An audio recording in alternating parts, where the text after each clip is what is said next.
Indeed, yeah, that's We're right. faced with a lot of technical issues, but it's over now. Okay. So at this moment, we'll just continue with the session, and at this point, I would hand you over to the legal team Okay. for them to continue. Legal, all over to you now.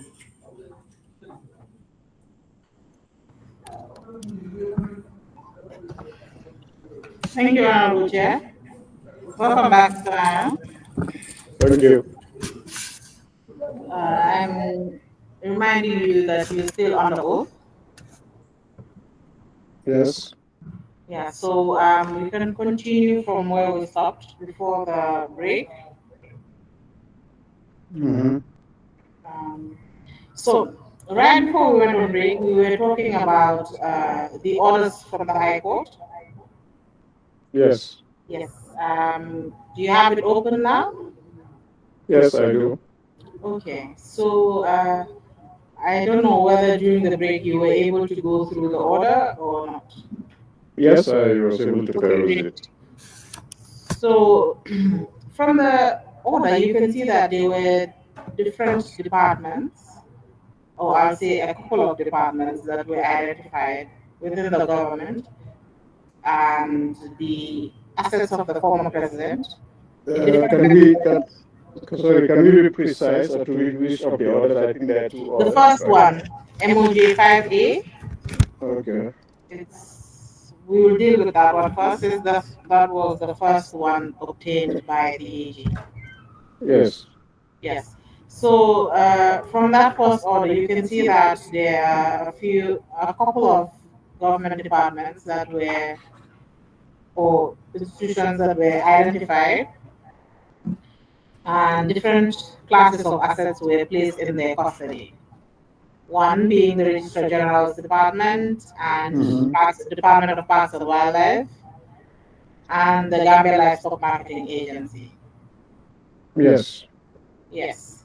So before we went on break, you mentioned that in the preparations for this application, in the discussions, you were part of it to some Yes, indeed. extent.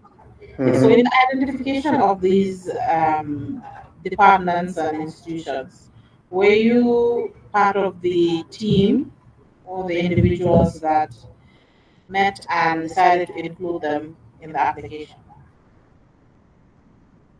Um, I cannot remember the precise details of, I mean, uh, those meetings, but I know certainly, I mean, that it was very much in line with the thinking to make sure that the relevant departments or agencies were assigned the different roles. Yes, I remember that.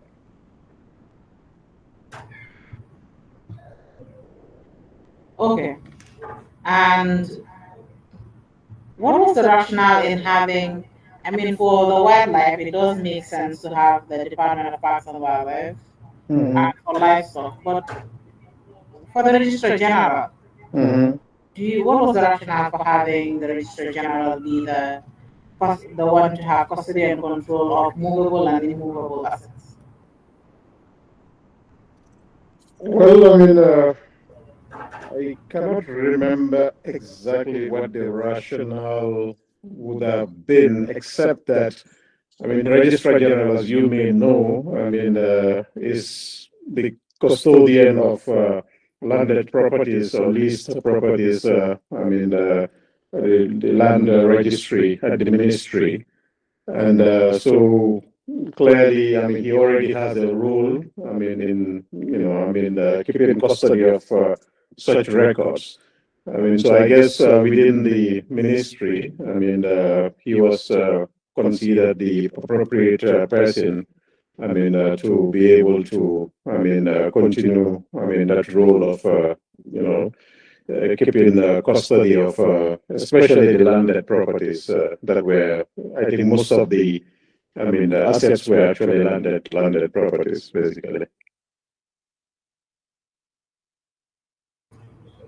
Actually, from the reports and documents received from MOJ and gathered by the Commission of Inquiry, the number of vehicles and tractors and stuff like that, just assets in that category, as are actually more than the landed properties.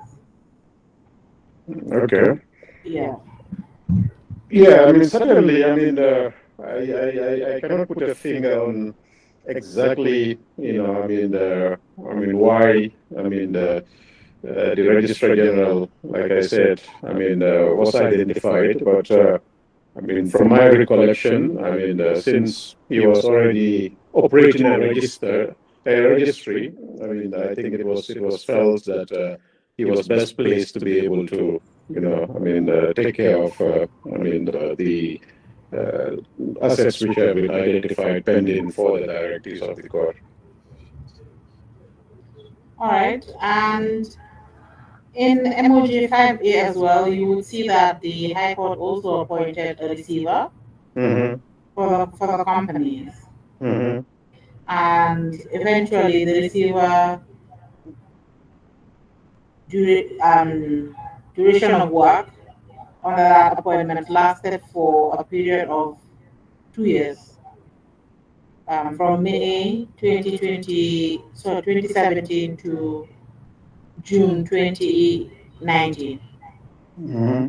And during the course of this period, in which the appointed receiver, Augustus From, was managing these assets, did you have any interactions with them?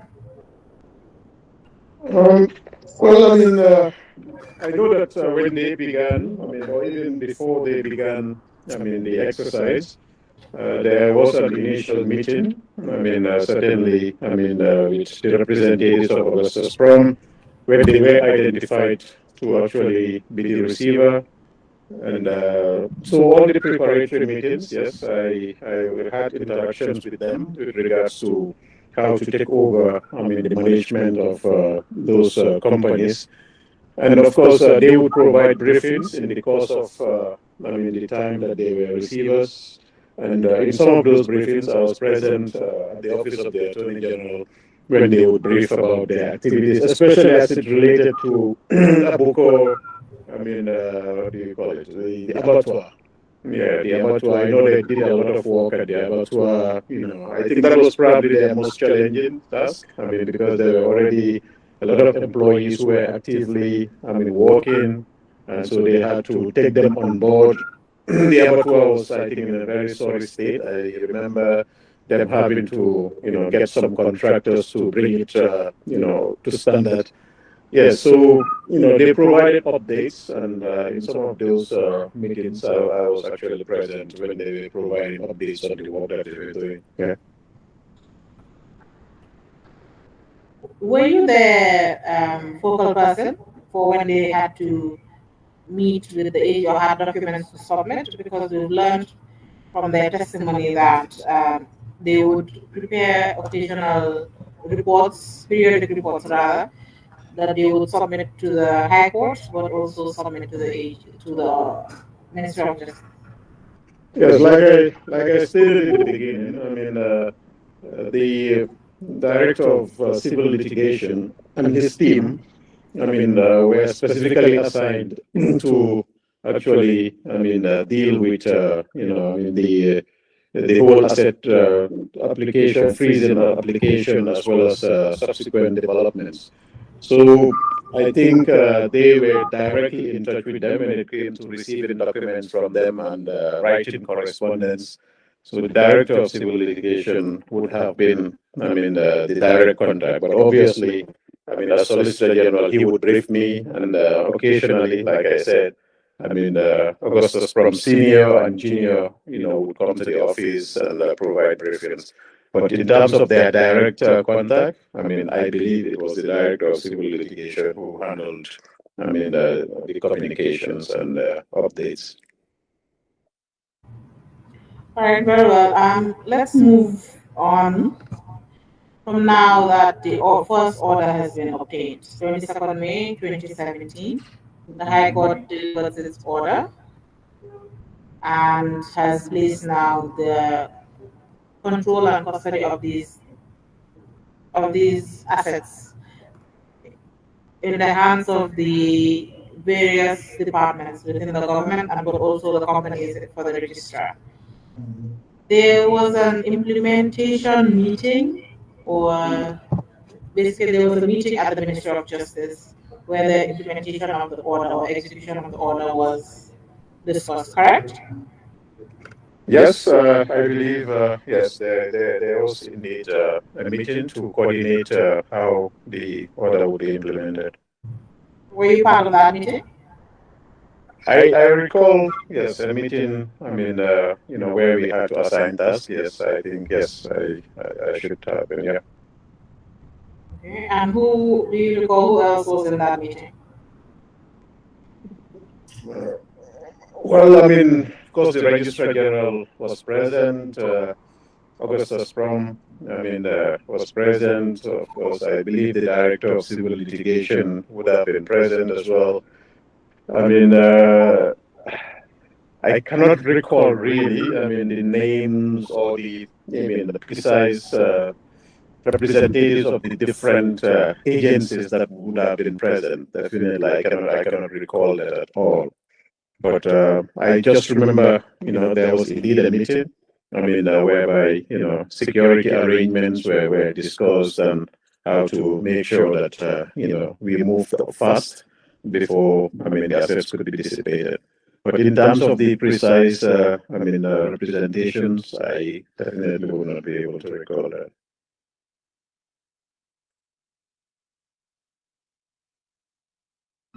Sorry, so main point of discussion was for the coordination of the implementation of the order. Yes, indeed. All right, so what was expected of the Registrar General when during this coordination meeting? What were his instructions? Now that the assets have been placed in his custody by the High Court.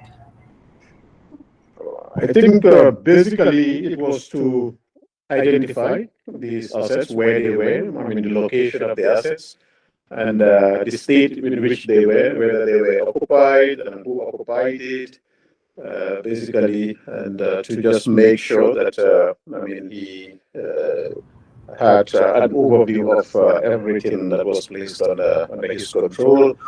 When it came to the livestock, to liaise with the military, whose officers or personnel were stationed in the places where the livestock were. I think this was in Yundum or Farato and Kanilai. To basically get them to cooperate in terms of ensuring that they know there is a court order which has frozen these assets. To basically respect the terms of the order, not to make sure that it was not dissipated. So basically, it was just to ensure, that everybody who needed to know, knew about the order in order to achieve its stated objective. All right. So does that also include taking an inventory or keeping a record of the things or the assets he would find?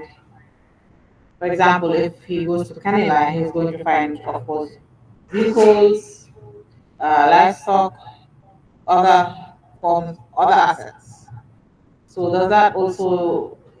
does his work also include taking an inventory of the things that he would find? I believe when it came to the landed properties, the list was already provided. So it was just to make sure that, all the landed assets that have been identified, that have been listed, are properly identified. And I would imagine as well, vehicles or movables that have also not been specifically identified in the order, that there would have been a list of such properties as well, as as said, when they're all there identified. Yeah. So, but my question is, was this instruct for movable assets? Mm-hmm. Well, did his instructions include taking an inventory? that he would eventually submit to the ministry either through the Solicitor General or be submitted directly to the AG? To be fair, I do not recall, I mean, specific instructions given that you should actually, I mean, provide an inventory or a list. I mean, so that is why I said I would expect that, I mean, a list would have been provided, I mean, prepared pursuant to, I mean, the identifications that have been made over the course of the period. But I do not recall certainly specific instruction being given that you should prepare an inventory. Okay. But to the best of your knowledge, do you know whether inventories were prepared?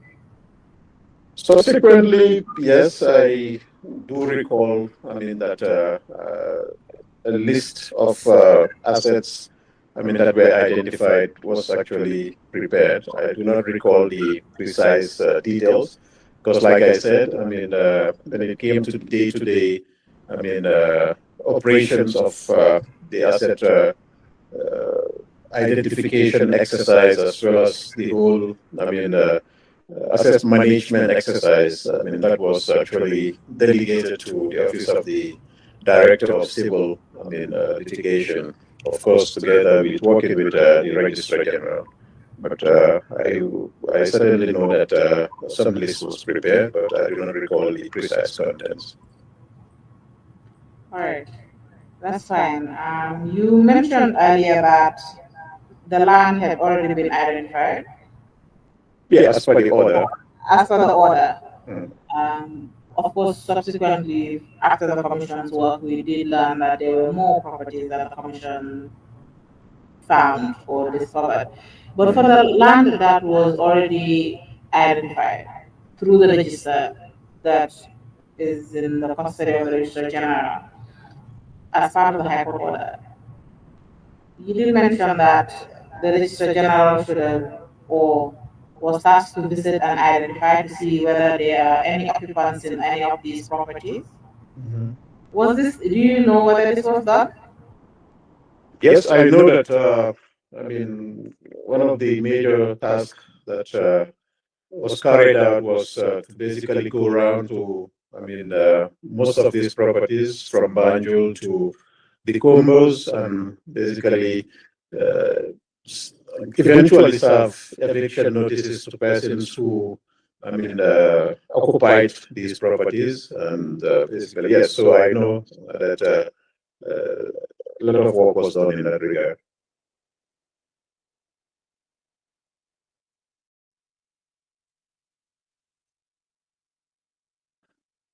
All right, very well. And were written records of these visits submitted?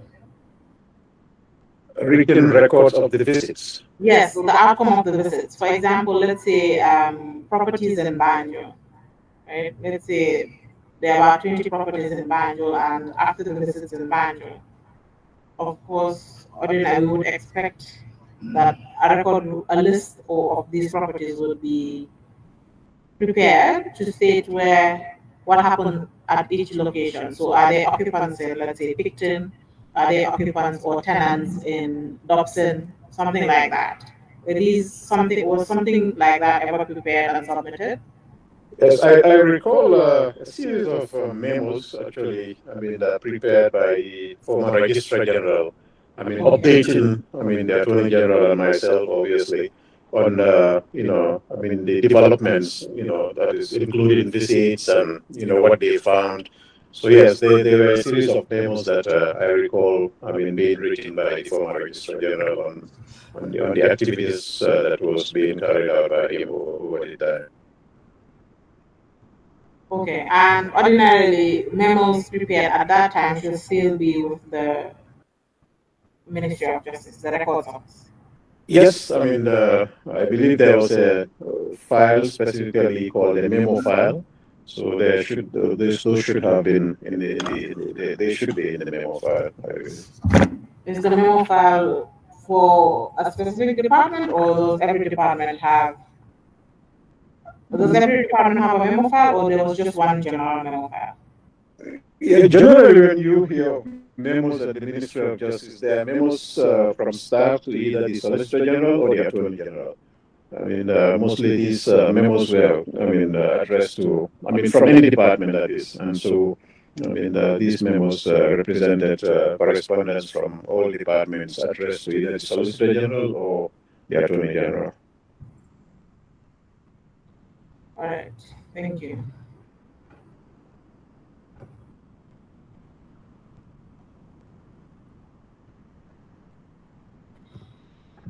You mentioned that in the coordination meeting, the people that you couldn't remember or representatives of different departments that you cannot recall, but can you recall whether they were whether these departments identified in the order?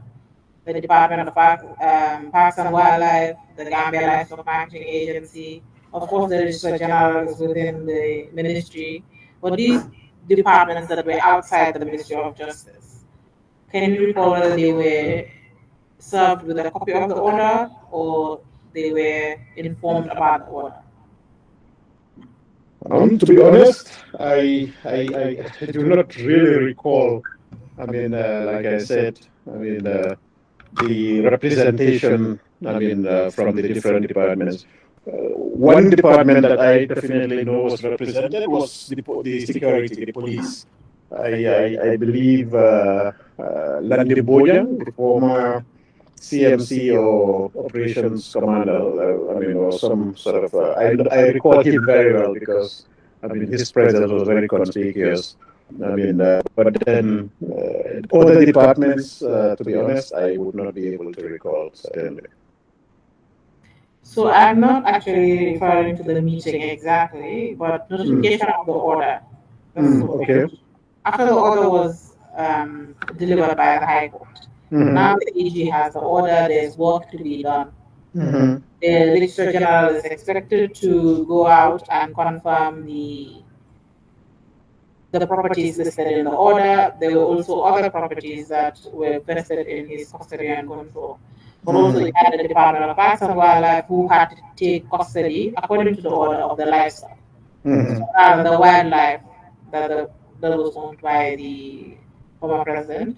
And you also have the Gambia Livestock Marketing Agency who should have also taken custody and control of the livestock. So my question now is, were these departments or institutions informed about the order? Did they know that there was an order that is directing them to do something? I believe their line ministries, must have been informed of the order for onward transmission, to the agencies. But like I said, in terms of the correspondence, writing of these letters, I definitely would not be able to, tell. But I do recall that the line ministries actually, were informed, about the order for onward to inform the agencies concerned. And would it now surprise you to learn that there were these departments that were identified in this order, specifically the Department of Parks and Wildlife, who received information about the order or instructions that they should have taken custody and control of the wildlife? That they did not receive it? Yes. Well, yeah, that will be a surprise to me. That's because as far as I recall, the line ministries were informed so that they would inform their agencies under them. But then whether the ministry responsible for wildlife itself was informed, I think the records should speak to that. And if they were not informed, it could be that either their ministry was not written to, or that the ministry did not pass on the information. But what I recall was that the ministry communication was to be done through the ministries. Okay. And for something this important, such a subject matter, Hmm. communication would from MOJ to these ministries would be in writing, Yeah, right? certainly, certainly. Okay. So therefore, we can say that the records would should show that communication was done from MOJ to these line ministries. Indeed. Okay. That's interesting because from MOJ's submissions, we've not been able to see that. But that's Okay. fine. We will take that up with the AG. Mm.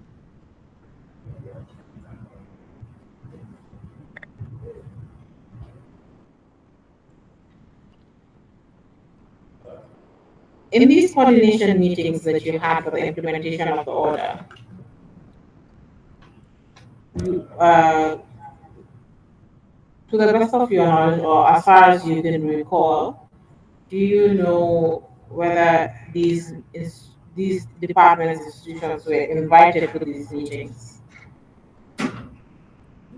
I think I had earlier stated that I know that there were a lot of people. I mean, in the implementation coordination meeting. I mean, but then to recall exactly who was present from which department, apart from, like I said, I mean, the police officer, I mean, who was conspicuous through the uniform that he was wearing. I mean, it was an operational uniform. I mean, I would not be able to really, I mean, recall exactly who was present. But they should have been invited to the meeting. But there were quite a number of people. Okay. Take a look at MOJ 5C, that is the second High Court order. Mm-hmm. MOJ 5C. Yes, that is the order dated Monday, the 21st day of July 2017. Okay, it says MOJ 2 in my file name. Oh, Yeah. okay, sorry. Uh, The naming of the document, there must have been an error with it. But mhm.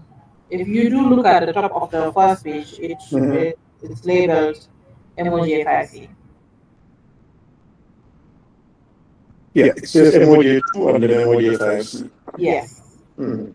that's it. Um, if you look at the order, there are a few companies that were also identified again. Mhm. Um, there were also bank accounts and properties listed Mhm. at the back of the order. Yeah.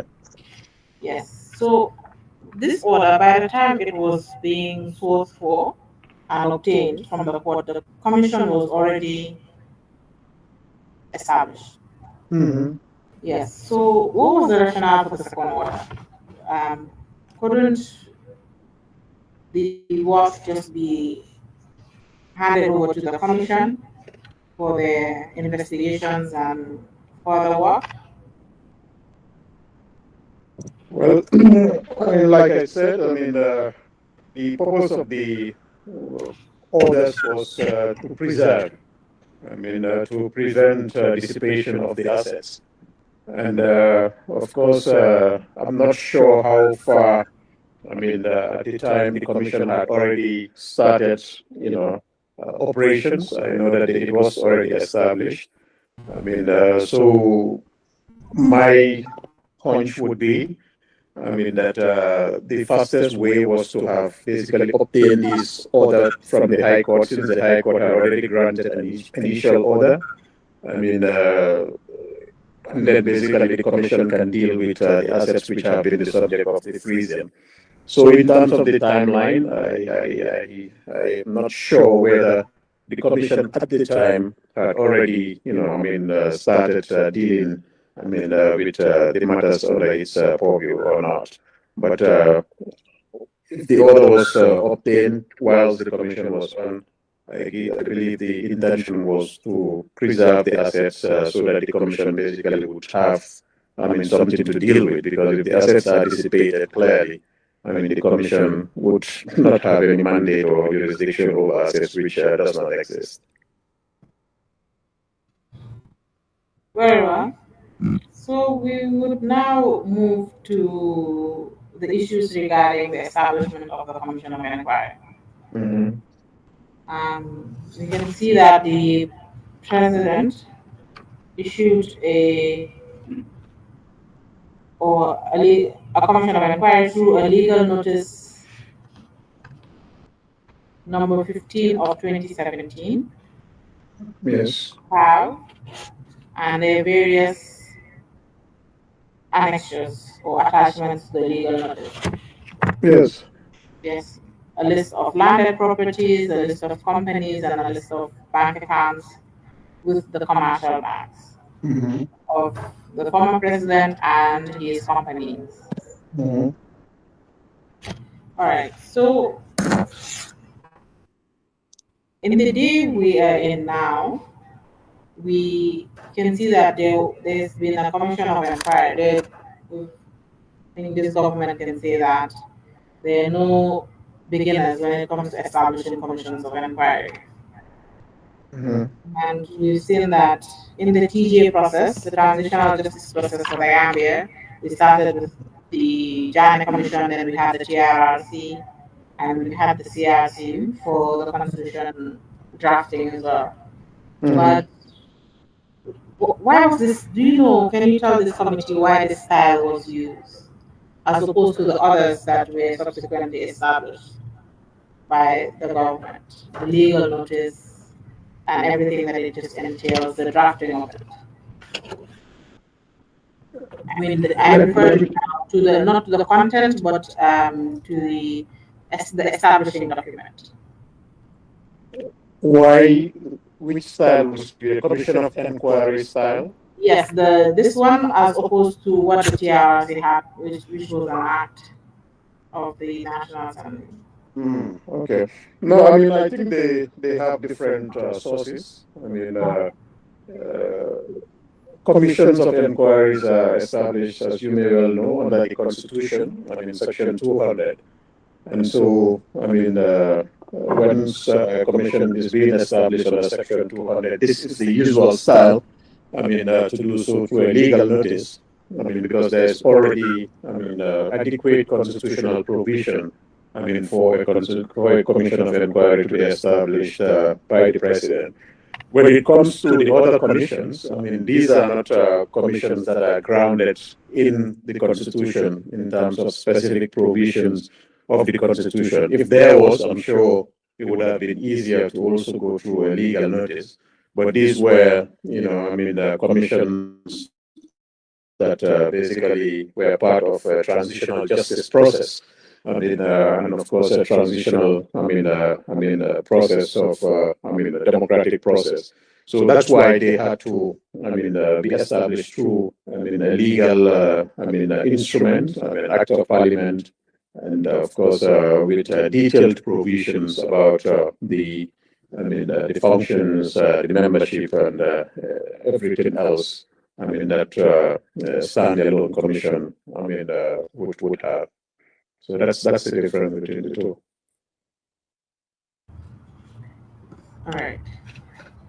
Now, now that we're talking about establishment, after the, or let's say before the legal notice was published, the personnel or the top critical personnel for the commission had already been engaged in conversations and appointed. That is why their names are reflected for the commissioners. The names are reflected on their legal notice. Correct. But we can see that they also received their appointment letters on the same day as the legal notice was published. Yes. And then subsequently, of course, as the commission would need support staff, would need a secretary, the appointment was done, and of course, support staff that will aid the commission and the commissioners in the execution of their duties. We can see from the records that these, apart from the secretary who was appointed from the private sector, most of the, or we can say all of the support staff of the Commission of Inquiry were from the government departments. Some from the OJ, others from the judiciary, And Mm-hmm. we have the security forces that Mm-hmm. helped in investigations and providing security for the commissioners. Mm-hmm. For the support staff of the commission, Mm-hmm. assistants, secretaries, accountants, those sort of that class of personnel. Mm-hmm. What was the rationale for obtaining them from the public service, from the civil service? Thank you. Well, if you look at the history of commissions of inquiry in the Gambia, which I also had the privilege of serving as counsel in one of them, the Gamtel, the Fiber Optic Commission. From '94 onwards, at least, since when I started following commissions, it's always been the case that commissions staffed, by public servants, from the secretary, sometimes to even the commissioners, and of course support staff. So in this particular situation, I think from the very beginning, there was a lot of emphasis as a policy, I mean, uh, decision to make the commission, at least the core commission members, and the secretary and the council, as independent of, the public service as possible. Of course, you would understand that this was immediately after change of government, perceptions about fairness, perceptions about witch hunting, could be very high. And so it was important, for the government to make sure, that people who were inquiring into, financial, irregularities, so to speak, of the former government, of the former president especially, and of course his close associates, were seen to be people, who were not very much really close or linked, to government through public service. And so I think for the first time, you had a situation where, the commissioners and the secretary and the council, were not from the public service. But of course, the commission being, an ad hoc commission, which was supposed to last for a very short period of time, meant that it could not really wholly, consist of people from the private sector or from outside of government. So there has to be a hybrid sort of, whereby at least when it comes to support staff, for the commission, people in the public service, would be, engaged, to help, with the work of the commission. And of course, in terms of the legal support, we also saw it as an opportunity to build the capacity of the local staff, at the state council, at the ministry, to learn under the, guidance and experience of the lead council. So of course, some, when, and in fact, it was on request from the lead council that she needed support. Some state council were assigned to be able to really, not just support, but also to learn, on the job, so that in future they could also be able to be in a position to do so. So it was a hybrid mechanism, to make sure that the commissions, was able to function properly. Not just consist of people who were wholly outside of the public service. That's why certain public servants were asked to support.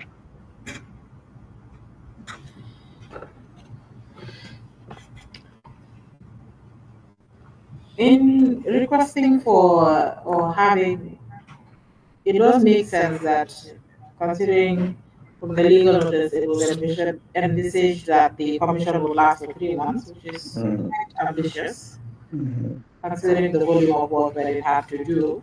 But in taking staff or personnel for the commission within the service, did that not require that these people would take a break from the initial duties or from the duty stations and then move to the commission to support it in executing its duties?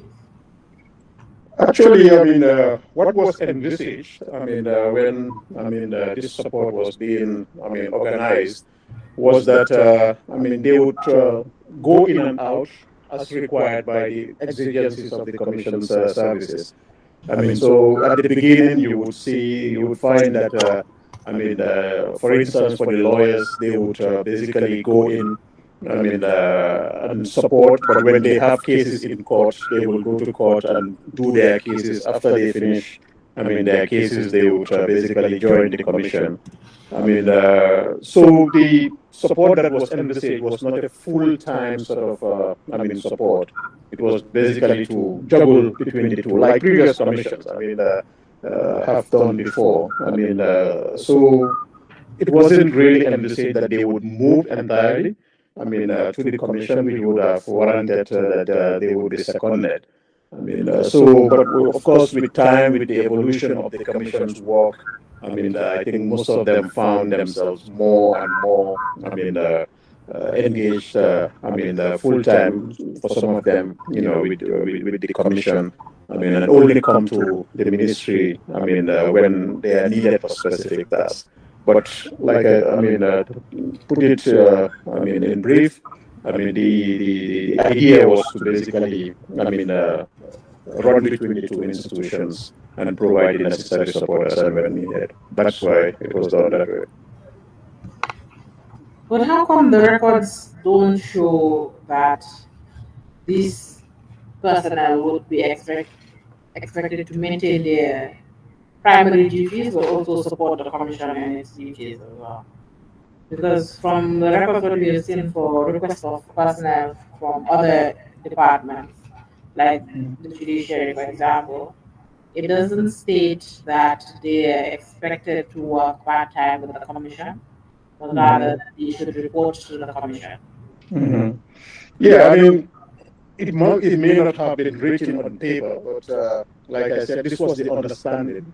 The understanding was that, if you are basically assigned to help with the commission, you do so, whilst juggling, with whatever other responsibilities you had. This was the envisaged strategy in order not to, lose, from, I mean, uh, their work and to basically able to also support, the cause of the commission's work. But so, do you know whether this ever caused an issue for the commission or for these personnel's primary duty stations? Whether there was ever an instance Yes, indeed. Like I, where, sorry. where there were, whether there was ever an instance where they had issues of where to report to or where not to report. Actually, the only time that, an issue arose, I recall, was when the lead counsel actually, felt that she wasn't getting enough from, the counsel that were assigned to her. I think because sometimes she would need their attention and she would be told that they are prosecuting a case somewhere and that they will be back. And so I think out of, the need to, have them, at the commission more full time. She actually wrote a letter, I believe, basically, requesting that, she needed, this uh, council or state council to really, be at the commission more than what they were doing at the time. So, but apart from the council, which was done subsequently, I think, all the council who were assigned were basically asked to, work with other state council to make sure that their cases were being prosecuted until the commission, was able to finish its work. Apart from that, I think I don't recall any other issues. With regards to staff who were, juggling. We do have here a letter from the commission addressed to you Mm-hmm. asking for confirmation of a few staff Mm-hmm. the Alhaji Babu, Sana Gassama, and Andy Seka, Mhm. whether they are members of staff of the Commission of Inquiry. And Yes. from Mhm. yes, and from this also a response from you to the Commission as well, Mhm. confirming that they are part of the Commission but also have to maintain their duties. Mhm. And when the first secretary of the Commission of Inquiry testified, he did state that procurement accounts personnel were not stationed at the commission at all, and he Mhm. have to make requests, or sometimes he has to go, of course, write letters and stuff, make requests to MOJ to have these things facilitated. Mhm. Which now, if we look at it, you can see that these things did cause delays and some issues for the commission. Mhm. Yes. Thank you. In fact, I must have, forgotten about that. Yes, indeed. Alhaji Babu Juf was the accountant of the Ministry of Justice, who was basically also, helping out with the financial transactions of the commission. And the Seka was the procurement officer of the ministry, and Sana was the coordinator, or chief driver, they called him. So, ideally, the Commission of Inquiry should have been a self-sustaining body, maybe, or a self-accounting body, whereby it would have its own accounts, whereby it would report directly, to, the accountant general and all that. But that wasn't the case. Like all commissions, it was an ad hoc arrangement whereby the commission was not a self-accounting body. And so that meant that Alaji Babu, the accountant, had to basically, run between the two institutions. Of course, Andy also, the procurement officer, if the commission needed anything, it needed to be procured, and procurement was directly linked to accounts because the money that was basically to be used for procurement of goods and services was to come from the accounts. And of course, the chief driver, Sana, also had to coordinate, the drivers at the commission, whilst at the same time keeping an eye on the drivers at the ministry because, as you would may or may not know, the commission didn't even have enough vehicles. So there was a lot of, vehicles that were plying between the commission and the ministry. For instance, when some lawyers needed to go to court and there weren't enough vehicles, the chief driver would make sure, that the vehicles were available from the commission to do those runs. So clearly, I think the commission, felt that, the part-time arrangement, wasn't very convenient for them. But of course, it was out of necessity because these were, based on the constraints of the setup of the commission, which needed these people to both serve the commission and the ministry. But eventually, I think they understood, and all the payments and the procurements, and of course the vehicle arrangements, were sorted out. Okay. But now, in hindsight, or at least now that it's been a few years and we've seen what has happened with Mm-hmm. staff reporting between two institutions, or and the delays it has caused, the issues that would arise that would cause small problems here and there for both institutions, for both the commission but also for the ministry or even those that came from other departments. Um, Mm-hmm. from records, it shows that even the transcribers from the judiciary also need to sometimes run back to the judiciary. Now, in Mm-hmm. hindsight, do you think this model that was adopted back in 2017 is something that is ideal for a commission of inquiry? Actually, I think it's more of a resourcing than the model. The model, I don't see any problem with it because it's, based on the realities of the time. But if you're talking about the ideal, ideally, certainly, a commission of inquiry should have all the resources that it needs to be able to, do everything that it requires without, the support of the Ministry of Justice. If that happens, I think that would best serve the purpose of the commission.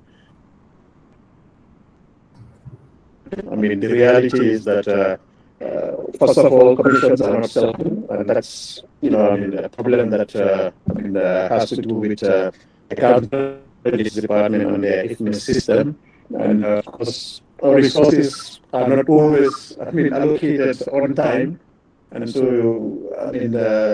that would mean that the commission does not have an alternative to draw on. Sometimes the work of the commission can actually come to a standstill. And so, I mean, uh, when it comes to, personnel as well, sometimes even the allowances or emoluments that are given, to, staff who are helping out, are delayed. And, all these are problems that would really cause a commission to come to a standstill if it were really, if it were not to have the required support system, that current system has. So I think it's more of resourcing. Ideally, a commission should be resourced to the extent that it would not have to rely on, support from anywhere else. And if I am to basically have the opportunity of doing so, I think that's what I would do. Yes.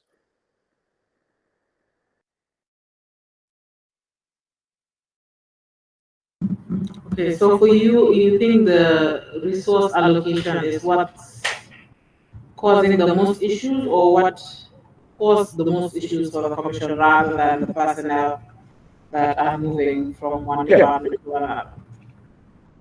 Yeah, indeed. Okay.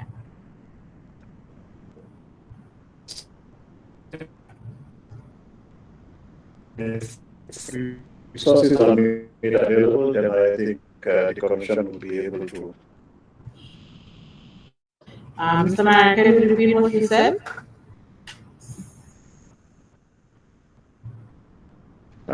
No, yeah, I said it's a resourcing issue. I think if the commission inquiry is well resourced, then it would be able to take care of all its needs without the need for any support system around it, as it currently happens. And in well resourcing, that would mean to allow for the a commission of inquiry to manage its own funds through the accountant general, rather than passing through the Yeah, to be a self-accounting. Yes. Yeah, to be a self-accounting entity, and of course, not just self-accounting, in name, but to also give as much money as they need, as when they need it, basically.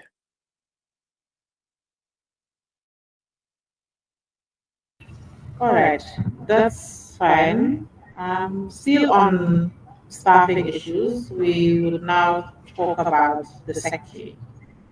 But the second secretary, or should we say the assistant secretary, because eventually in 2018, the secretary of the commission was relieved of his duties in June, or in July rather, and then the Deputy Permanent Secretary of the Ministry of Justice, Ms. Ramatullah Saad, was asked to report to the Commission of Inquiry as the new secretary slash assistant secretary, but it's not clear. And from her testimony, she has informed this committee that she had requested an appointment letter, or a letter that would instructing her to report to the commission. However, that is not something that she was able to get, and what she received was what the commission received as well. She was given a copy of a letter addressed to the chair of the commission, informing the chair that Mr. Ramatullah Saad will be reporting to the commission as the secretary for the commission. Mhm. Were Mhm. you, did Ms. Ramatulai Sar ever speak to you about an appointment letter, or did you realize after her moving from the Minister of Justice to the Commission that she was not indeed giving a letter, even for the role of Assistant Secretary?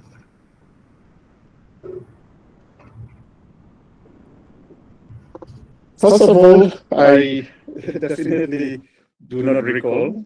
Any request for a letter. For an appointment letter. And secondly, if that request was done, I believe it would have been very easy to really get an appointment letter, because I believe that when the secretary was relieved, the attorney general did get the blessing of the executive. To appoint Mr. Ramatulai Sar. To take over. The duties of the secretary until the conclusion of the commission's work. And so I do not. The answer is that I do not recall receiving. Any request for an appointment letter. No. But it should have an appointment letter should have been issued, and I am surprised that it actually was not issued.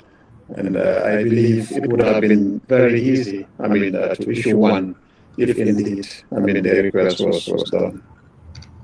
Okay, for her, she made the request to the AG and Mm. not to the Office of the Solicitor General, so maybe perhaps that is why she did not get Mm.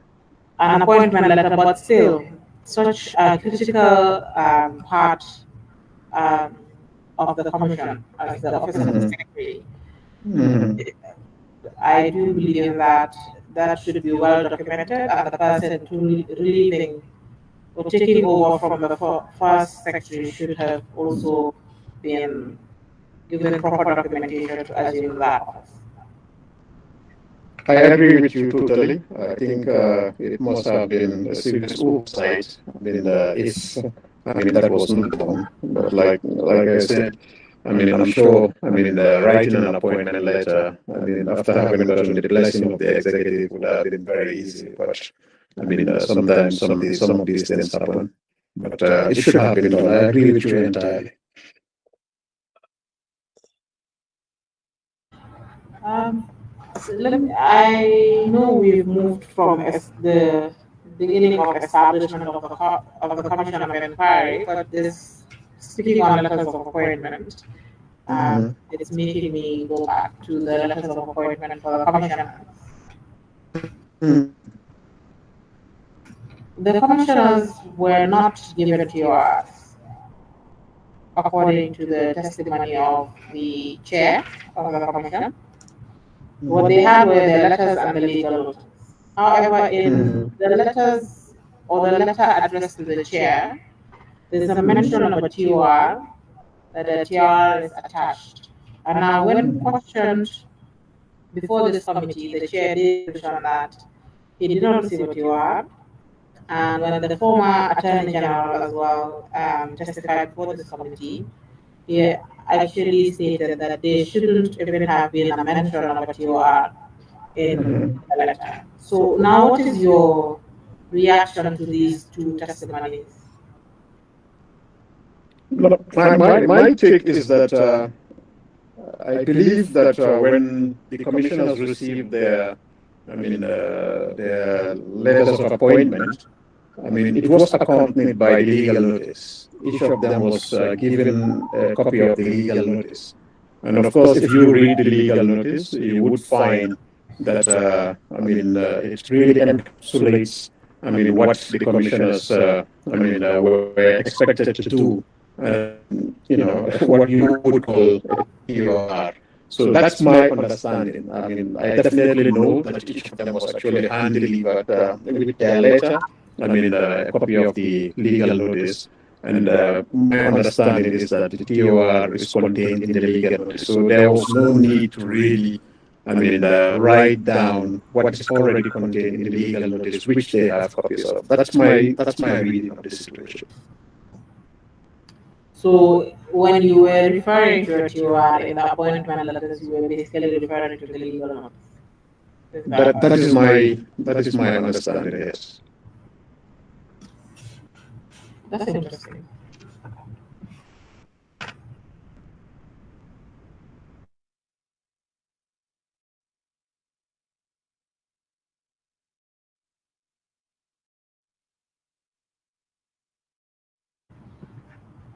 Prior to the second secretary being appointed, Mm-hmm. we can't even say she was appointed before she was asked to report to the Commission of Inquiry. Did you ever learn about any issues that the first secretary had at the commission or issues that led to his dismissal or the termination of his appointment? Yes, I was briefed by the Attorney General. I mean that the former secretary had issues. I mean in their working relationship with the lead counsel and the commissioners, and that he actually had a meeting. I was not present at that meeting. He had a meeting with the commissioners and the lead counsel, at which meeting, I mean, they indicated that they will not be able to work, I mean, with the former secretary.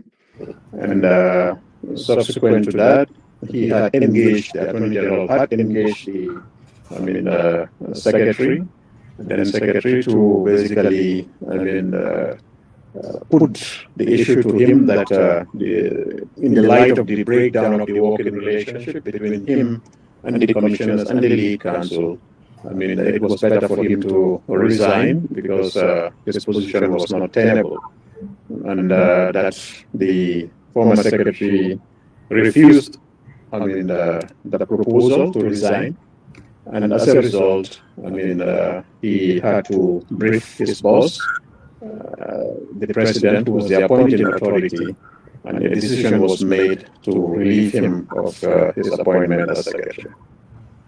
That's what I know about the situation. That's fine. Now the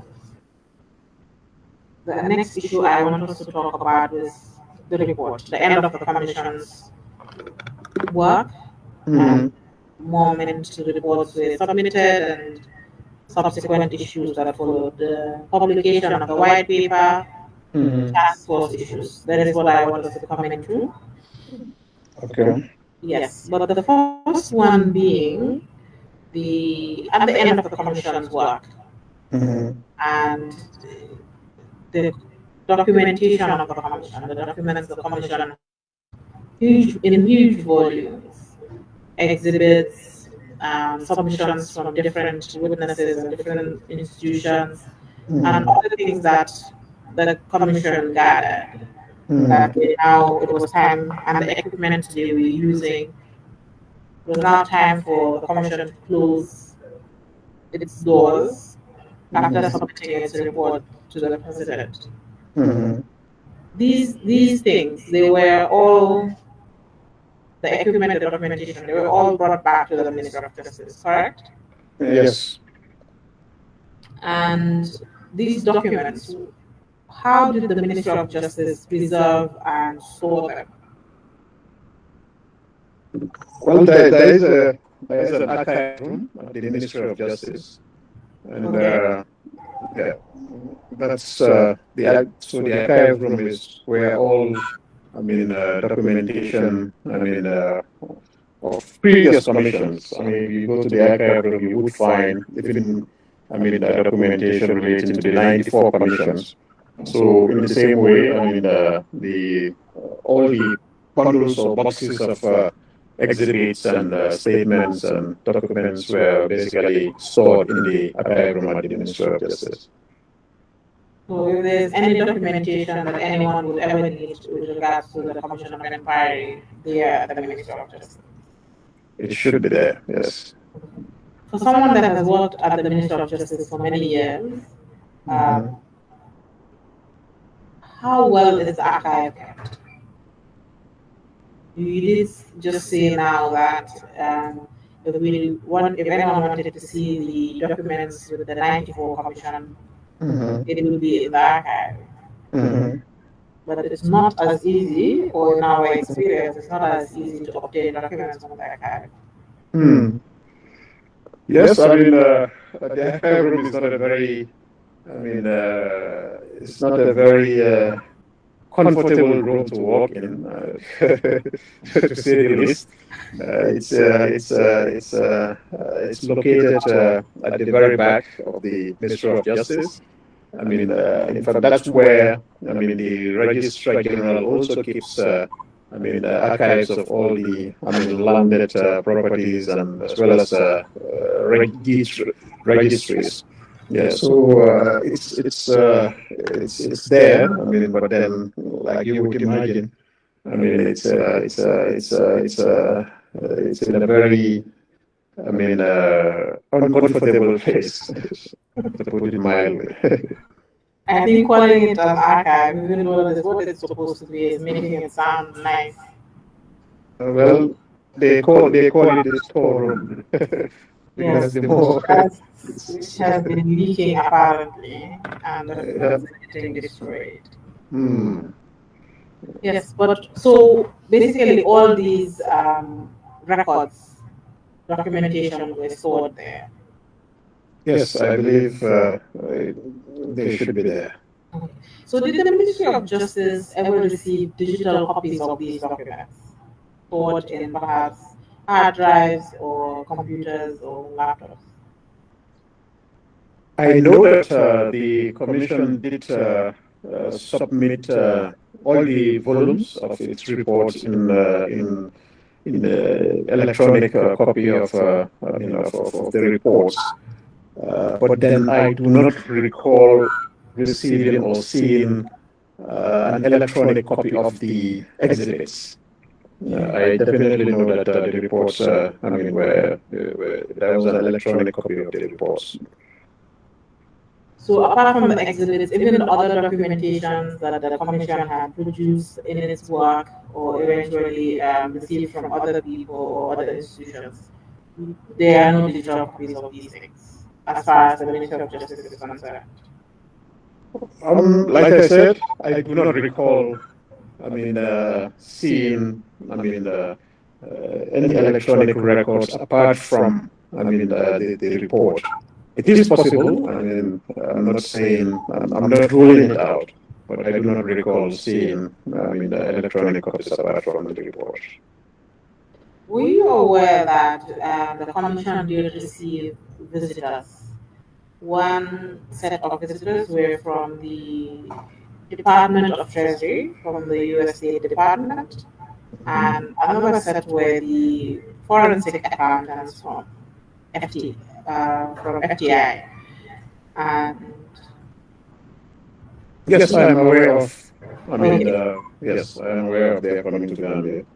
okay. And are you also aware that the first team I mentioned um, were at the commission brought in a scanner and then scanned all the documents that the commission had, taking digital copies with them, but also giving the commission digital copies that, and said scanner was said to have been returned to the Ministry of Justice at the end of the commission's work.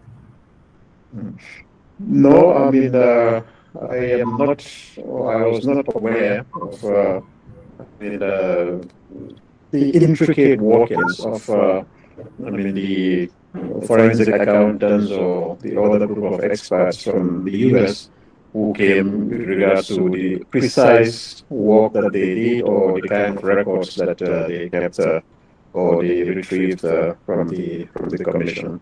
I certainly do not have much of an idea on those.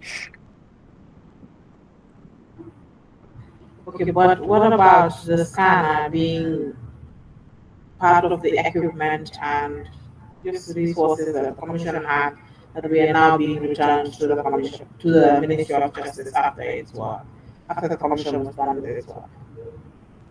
Again, to be honest, I do not recall seeing any scanner. Okay. I mean, but then I am sure that, or I assume, let me not be sure, I assume that uh, there must have been a handing over note. I mean, detailing. I mean, what was being handed over to the I mean, to the ministry from the commission. I mean, if there was, certainly it would be able to say, I mean, whether the scanner or any other equipment was part of, I mean, what was being returned at the time. Well, unfortunately, we've not been, as part of documents submitted, we've not seen a handing over note Hmm. of detailing equipment and documentation or whatever it is that the commission had in its custody back to the Ministry of Justice, aside from a few items Mm-hmm. that were handed over by the Secretary to you. Okay. But then there must have been testimony that the scanner was handed over to the ministry, I believe. Well, unfortunately, the scanner is something that we know was given to the commission, but somehow, like you, no one is able to recall properly where the scanner is exactly. Okay. Testimonies we received is it should have been with the Ministry of Justice. We think it Okay. is with the Ministry of Justice. Okay. However, there's a handing over note that I would want us to discuss, Mm-hmm. which surprisingly is dated more than a year after the commission concluded its work. Mm-hmm.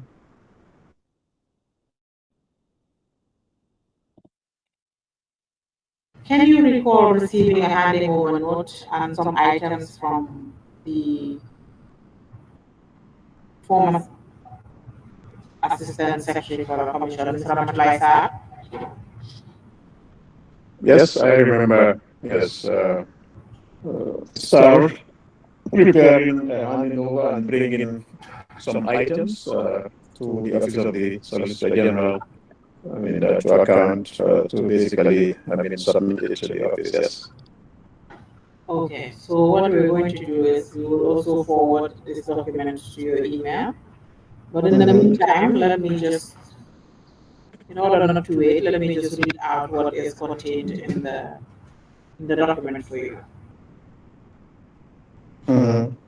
So it's from Ramatullah Sar. It says care of OVP. It's dated 11 June 2020, addressed to Solicitor General, Ministry of Justice, Marina Parade, Banjo. Titled handing over of ex-President Jammeh's personal belongings. I wish to hand over the following items to the Honorable Solicitor General and Legal Secretary of the Ministry of Justice in the presence of Mr. Ali Jammeh. 1. 5 butoots, 28 pieces, and then 10 butoots, 1 piece of 10 butoots, and then 1 piece of West African coin, 2 gold coins, 2 Mon black ink, 1 gold watch, mark of balls, GO7 precious stone, 2 precious metal necklace, 1 UTG medal, 1 idol, a phone, ex-president's DVDs, hijab keys, sand, in bracket battery, gum petroleum hard drive. These were the items. And then the handing over note is signed by, of course, Mr. Ramatlai Saab, yourself, and Mr. Ali Jal, Registrar of Companies, as the witness. Yes. So you should have That's correct. this document by now. Yes, I remember. I remember this animal. You Yeah. remember, so these items, after, I mean, it's after a year, they were handed over to you. What did you do with these items when you received them? I think they were handed over, not physically to myself. I mean, but then, of course, to the office of the Solicitor General, and I directed that the items be placed in the safe that was at the office of the DPS, I mean, the Deputy Permanent Secretary.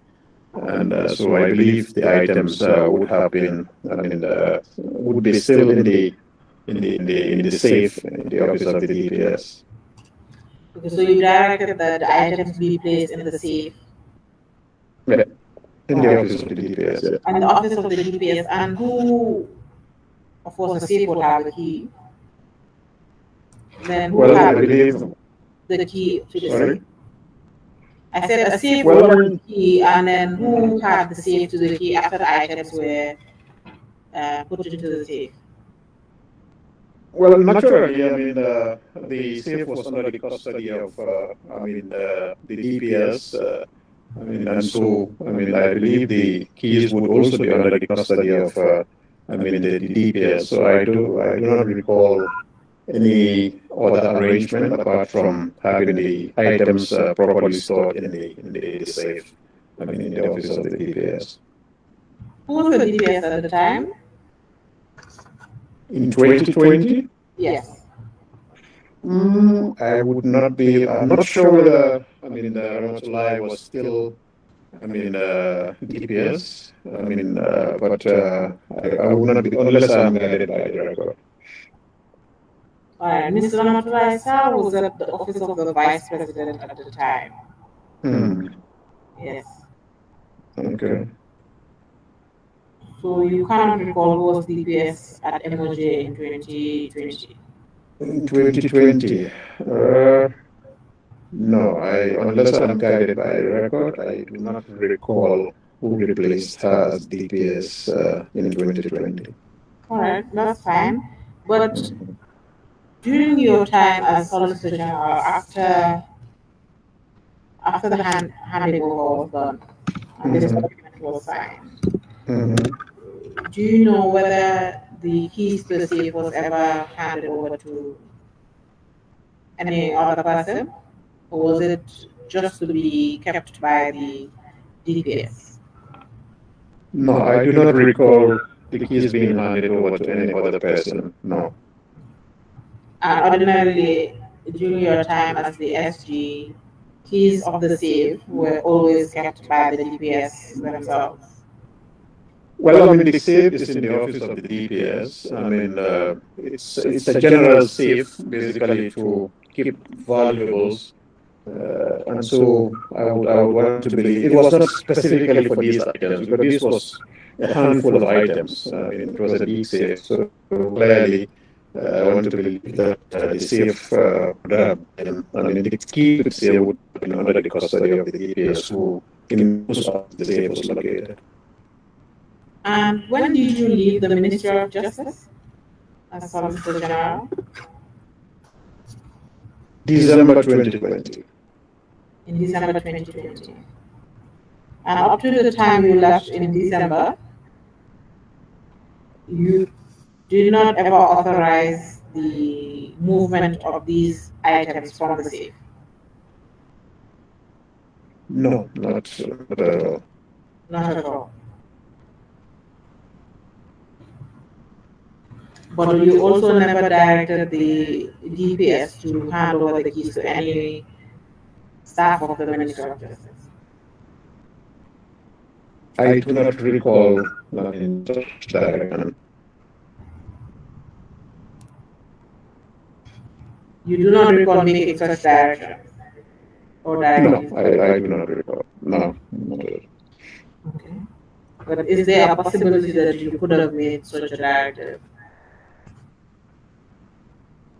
Possibility, yes. I mean, a lot of things are possible. I mean, so I would, I would not, I mean, say it's impossible, but I do not recall such direction or directive.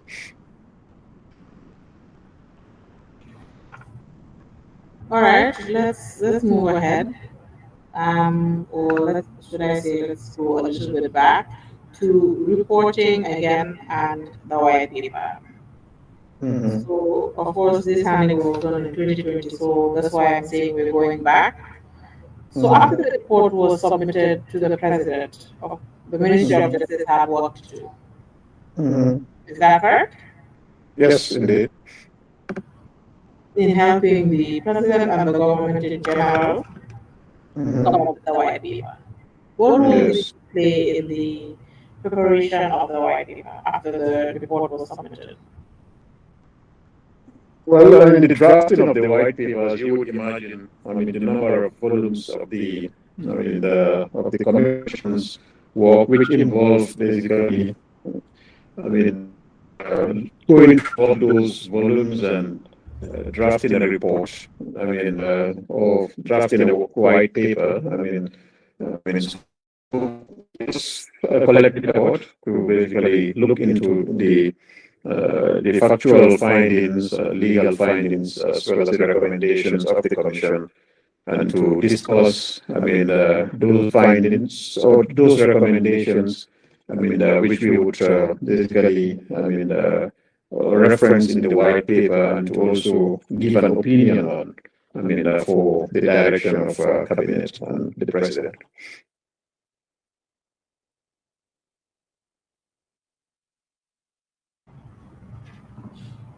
So, after the white paper was published, is there any Mhm. work that you did with regards to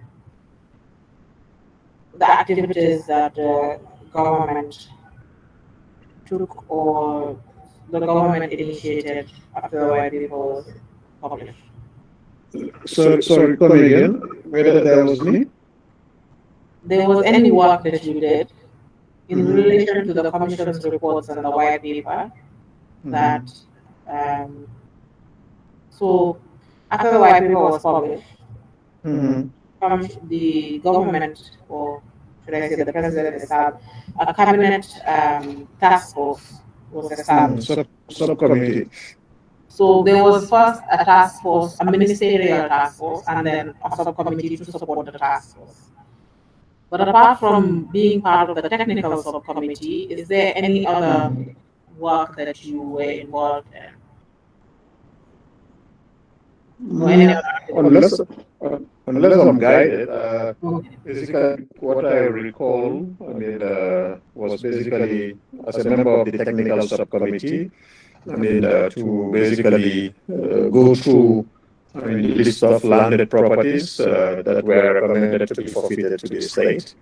And of course, advise the ministerial committee, on the uses to which the government may, put these landed properties. And of course, during the, sale process as well. The sale of the landed properties that were carried out by the receiver Alpha Bari. The when the bids were received, the sealed bids, Mr. Barry insisted that for the purpose of transparency, he wanted bids to be opened in the office of the Solicitor General. And so those bids were also opened in my presence, in my office, to determine, from the sealed envelopes, who was the highest bidder for each of the properties that was put out on sale. All right. So we will get to the bidding processes and the sale of assets, but first Mhm. let's stick to the technical committee, Mhm. committee rather. Mhm. Who's the chair of the technical subcommittee? The Solicitor General, myself. Okay. Were you supported by any other personnel from the Ministry of Justice? Yes, the Director of Civil Litigation, was always, present. And I believe that one of the state council, was also present for the purpose of, keeping records of the recommendations as we go along. If I am not mistaken, it would have been Jara, what's her name? State Council Jara. Uh, Yeah, forgotten the name. So she was basically helping to jot down because there was a lot of properties. So as the discussions were going on, she would jot down, in order to basically feed the final recommendations to the ministerial committee. So, the technical committee, what was its role? Was it only providing support when it was requested for by the ministerial task force, or was there a specific role it had to play? Actually, the technical subcommittee was tasked to go through the list of all the properties that were forfeited, that's the landed properties, and to basically make a recommendation to the ministerial subcommittee on the purposes or the uses to which, each of these properties may be put. So, for instance, we would look at a property in Banjul, the location of the property, the description of the property, where it is located, and decide or recommend, to the ministerial committee to say, okay, this property can be sold or this property can be retained for use by a public office. It can be transferred to a public office, or that the property can be reserved, for instance, in the case of landed properties. Sorry, in the case of empty landed properties, some recommendations were that it should be reserved, for further use, basically, in the future.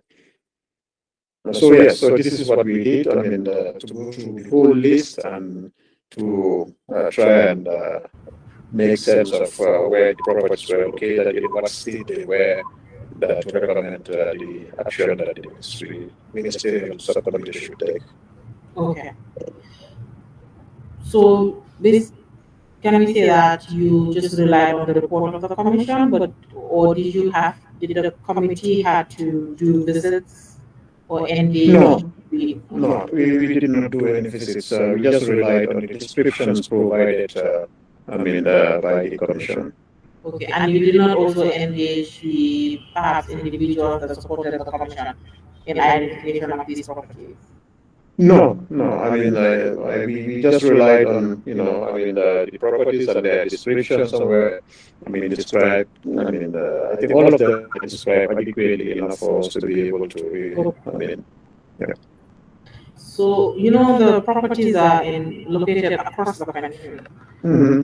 and also different, different types or different categories. Some are leasehold properties, others are properties in the regions. Mm-hmm. Some are even islands. Mm-hmm. Mm-hmm. Yeah. And hills. And hills, yes. That's the one that blows my mind a little bit, the hills. But Yes, indeed. so for what can you recall what what sort of technical committee's recommendations are with regards to the islands and the hills, things like that? I think most of those, the farmlands, there are a lot of farmlands as well. If I recall right, the recommendations relating to, such open places, basically was that it should be, it should be reserved for government use in the future. Or I'm not sure whether we had recommended for to be returned to the community or things like that. But those that really didn't have, an ongoing value in the sense that you could sell them as such. I think it was recommended that it would be reserved for future use or returned to the communities. But I would want to be guided by. There was a technical committee. In the report. Yes. I'm not sure whether you have it. Yes, we do. Yeah. We do, and I would want us to get into it in detail. We're going to discuss about it. Mm-hmm. But what I want to do now is that I want to hand over to the members of the committee. They will ask you questions on issues that we've discussed so far. Okay. Yes. And at the next adjourned date, we will start with the report. By then, we would also send you a copy of the report. Okay. and we would discuss the report and also what was subsequently done Mhm. by the ministerial task force after they received the report. And we Okay. will compare what they resolved to do and Mhm. what was recommended by the ministerial task force. And of course, you would also, as chair of that of the subcommittee, you would guide Mhm. us on the rationale for the certain recommendations that we made. All right. All right. Thank So you. now, Honorable Chair, I would hand over the witness to you.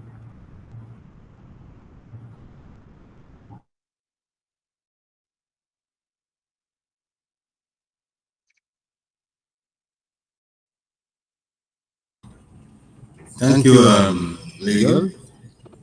Mr. Marina, Yes, Honorable. like she said, we have few questions for you. Okay. Before I allow my honorable colleague to ask, I have two questions. Mhm. I want to know who would have been responsible for the appointment of a secretary Mhm. to the commission. Yes, I mean, if you look at, I mean, the Commissions of Inquiry Act, I mean, you would find that, I mean, there is provision for the appointment of a secretary. And of course, it is the president who is given that power to appoint. If you look at the legal notice as well, I mean, that established the commission of inquiry. I mean, it's also provided there. I mean that the president would appoint. I mean the secretary. So it's the president who has the power to appoint. So it will be proper to say that it is the responsibility of the office of the president to issue Mrs. Ramotla Sar an appointment letter. Well, yes. I mean, ultimately, it's legally speaking, it is the. I mean, it would be the president who would direct. I mean, for the appointment of the. I mean, secretary to the commission.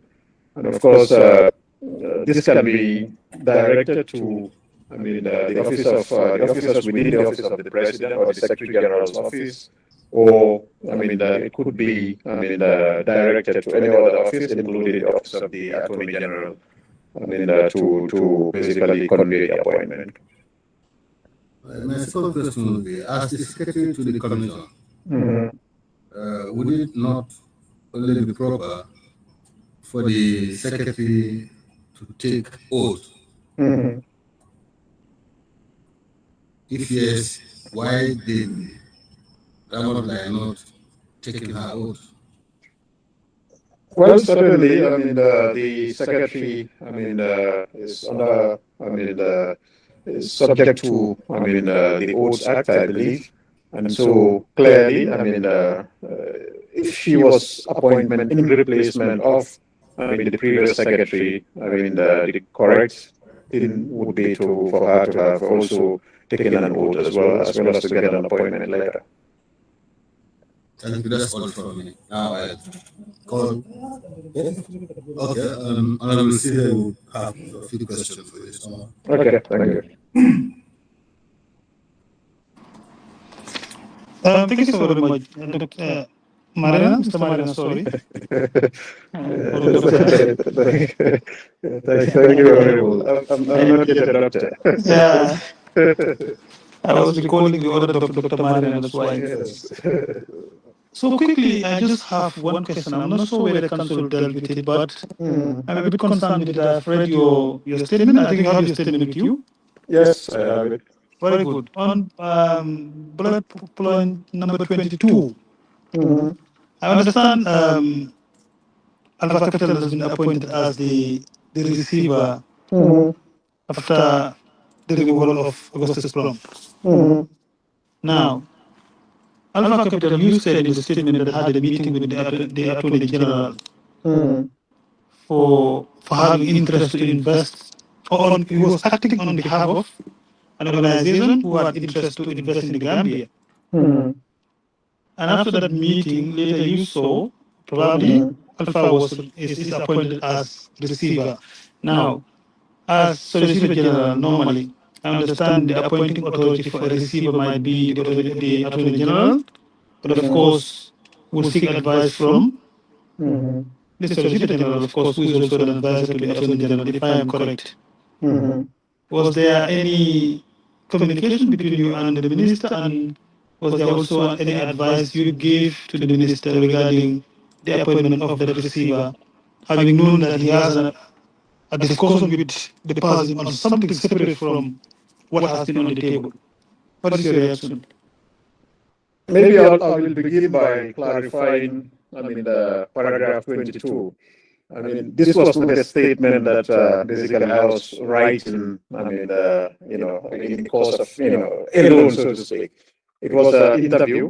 This was, the interviewers, the people who were doing the interview asked me a question whether I am aware of a meeting that had taken place between the Attorney General and Mr. Alpha Bari, relating to FTI.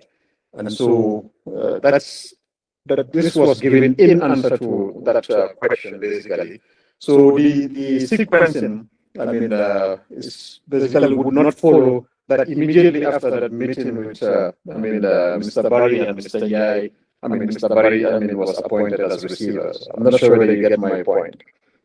So these were all questions that were given, and it's only the answers. Unfortunately, the transcript doesn't capture the questions; it only captures the answers.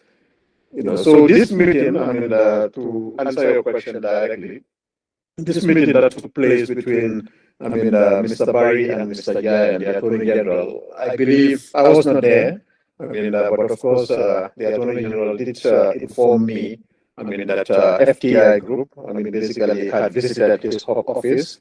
With a view to, investing in the tourism sector in at the time, and of course in the company of Mr. Barry and Mr. Mustafa Yai. I think this must have been in 2017. So the appointment of Mr. Barry, came later, sometime in 2020.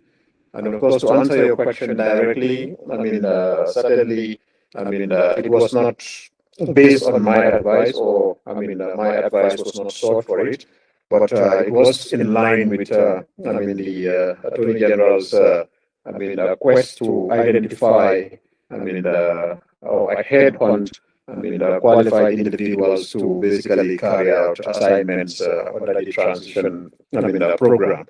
So, no, the question, to answer your question very directly, no, my advice was not sought on the appointment of Mr. Barry.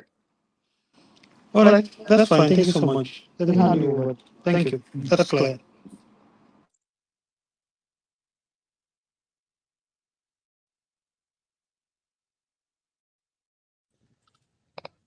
Thank you very much, sir. And thank you, Mr. Mariano. Thank you. Yes, I see Ibrahim Ajao here. No, Mr. Honorable Sir. Okay. Honorable sir. Yes. Yes. Mr. Mariano, my first question is about the coins that were handed over to your office. Mhm. Were they gold coins or what were they? I would not be able to know exactly whether they were gold coins or gold colored coins.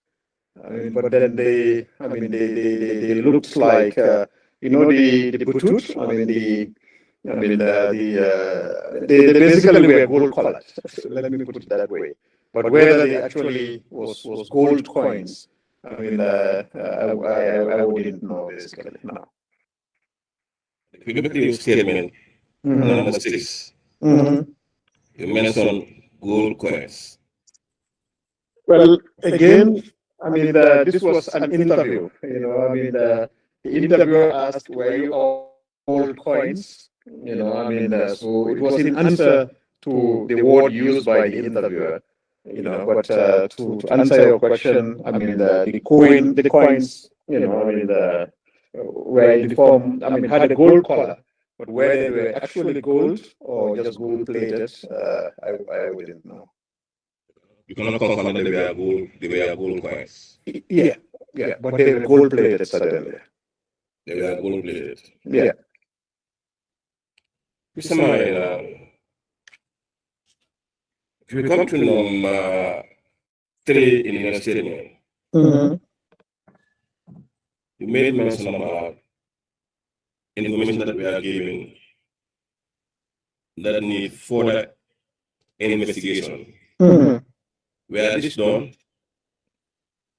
with Well, regards that to is the suspected unauthorized withdrawals from the central bank and malpractice in the public enterprise like government and social security. mm-hmm. Was there any investigation done on this? That was the mandate of the commission. If you read the legal notice, which is part of the exhibits before the committee, you would find specifically that the commission was tasked to actually investigate these allegations, and that exactly formed the basis of the commission's investigation and subsequent report. So you don't know whether there was any investigation of that nature. That's what I'm saying. That's what the commission investigated. That's what the commission basically. I'm not sure whether you're referring to investigation apart from the commission's investigation. Apart from the commission. No, this was what the commission investigated basically. Yes, this was the commission's investigation. Thank you, Mr. Mayor. On the ministerial committee, Mm-hmm. who was the chair? Who was the secretary? Sorry. The ministerial committee. Yeah, who was the secretary? The committee. I did not attend the ministerial committee meetings, so I'm not sure. Who actually was their secretary. For the committee that was set up by the ministerial committee, you were the secretary. Yeah, the subcommittee, the technical The subcommittee. technical committee. Yes. Yes. Was there any report from this committee that was signed by you?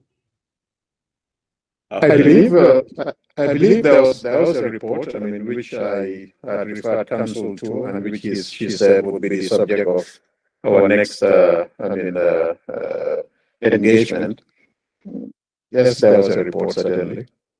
Okay. And in the same statement on number 14, Mm-hmm. you made mention of two properties that were two property sales. Mm-hmm. Yes, those were exceptional cases. Mm-hmm. Mr. Marino, Mm-hmm. who sold this property to the former president? Well, again, let me say this was based on questions received from the interviewers. The interviewers asked the question whether I am aware of, two properties which were sold at below market value, by the receiver, and I did indicate that I am aware that, there were two properties which were sold, exceptionally below the market value, because all the properties that were sold by the receiver were supposed to have been sold, above, at or above the valuation price which was set by the receiver. And my understanding from this, from the minister, from the briefing received from the Attorney General, was that the ministerial committee had made exceptions to in respect of those two properties. Given that those properties basically were bought by the former president, from the families concerned. I think one of the families was the Job Doral family, and the other one was the Somposise family. And so, the ministerial committee did approve, the resale of these properties back to the families at the price at which the former president bought them, from them. Were they sold by the family or they were sold by a third party? Sorry? Were they sold by the family I or they were believe, sold by another party? I believe they were sheriff sales, if I am not mistaken. Those they were sheriff sales, basically. Do you know whether there were any development in those properties before the family intervened? I think these were built properties. They were actually built properties. As far as I know, they were already built properties. By the families. Sorry? Yeah, I mean, at the time that they were, but that's my understanding. I would not really, I would not really, but I know for the job dollar property that is on Kairaba Avenue. I mean, you may also know the property concern. I mean, and then of course the Somposi's family. I don't know, I mean, the precise development state, but I believe they were both developed properties. You made mention about the former or the then secretary to the commission, Mm-hmm. Mr. Kuna, Mm-hmm.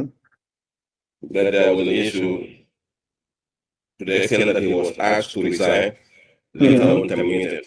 Mm-hmm. What triggered his termination?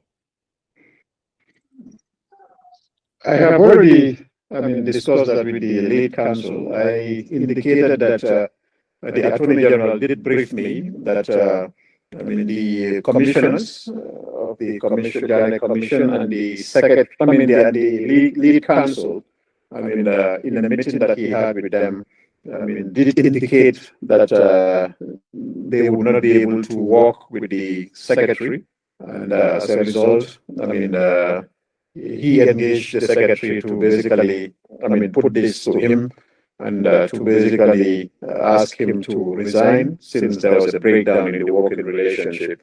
And when the secretary refused to resign, that was when, I mean, he had to brief the president, and a decision was taken to terminate him. But he didn't inform about the reason why they were unable to work with him. He didn't tell anything about the reason. I know that there were allegations that were made, I mean, by the former secretary, I mean, against the lead counsel, as well as some, I mean, memos that were, you know, I mean, memos that were directed to the lead, I mean, to the secretary from the commission chair relating to, I mean, the conduct of, I mean, certain sales. So yes, so it was, I think, two things. The allegations that were made against the lead counsel and the response provided by the lead counsel, as well as, I mean, some, I mean, correspondence between the commissioners and, I mean, the secretary, then secretary. Yes, that's what I understand. Mr. Marena, number 17 in your statement, Mm-hmm. property that Isafadi was occupying. Mm-hmm. Do you know the outcome of that property? No,